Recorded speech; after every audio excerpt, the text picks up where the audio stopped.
Hi everyone, welcome to week 3 of unit 1. Guys, you're about halfway through with this unit. That's kind of crazy because week 6, was our IA week, but you're about halfway through the content now of this unit. So that's pretty awesome.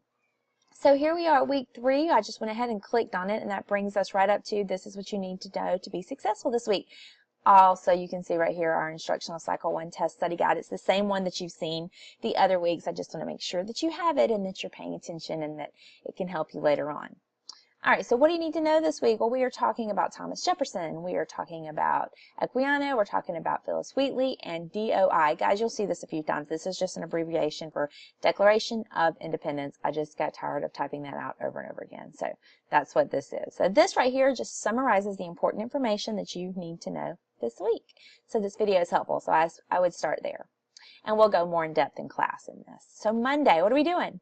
Well, I don't know what you guys are doing, but I'm going to be copying Homer, and I'm going to be lounging around somewhere. Actually, I'm going to be at the beach, so that's where I'm going to be. So hopefully you guys are doing something fun too. Hopefully Homer's shark friends don't join me there, but that's what I will be doing.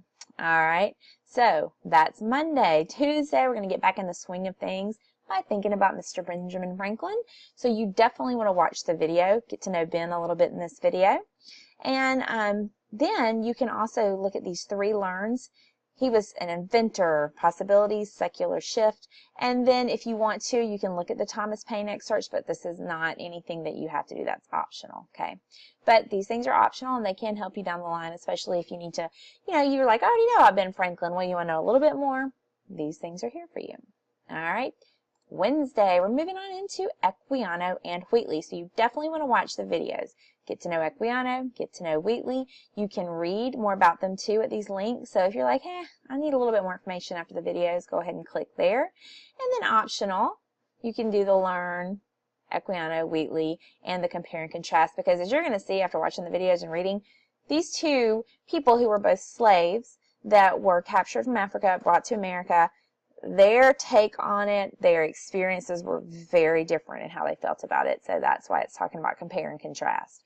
So that's something that you'll need to think about down the line. Thursday, Declaration of Independence. I typed it all out there, see? You're going to watch these 2 videos. This one kind of analyzes it for you, and this talks about the text and the signers and the legacy. Make sure you watch the summary and analysis video. I'd like for you to watch them both, but this one's definitely the most important. And then here's an online version of the Declaration of Independence, and you also have it in your textbook. And then the learns here, forms and purpose, grievances, values. These are optional. I went over them in the weekly video, but you can see a little bit more in-depth information here, and also the analyzing historical documents. All right, and then Friday, what are you doing? You're taking a unit test. You've got that study guide. You've been filling it out this whole time, so you should be good to go. We will do a review for the test on Thursday in class. We'll use this Kahoot right here, which is super fun. I hope you guys are up for that. Here, if you can't make class, can't do the Kahoot, here's a Quizlet that you can do. And then here is how you take the test. Click here, take that test. You guys are going to do amazing. Have a fabulous week. Hopefully, I'll see you all in class.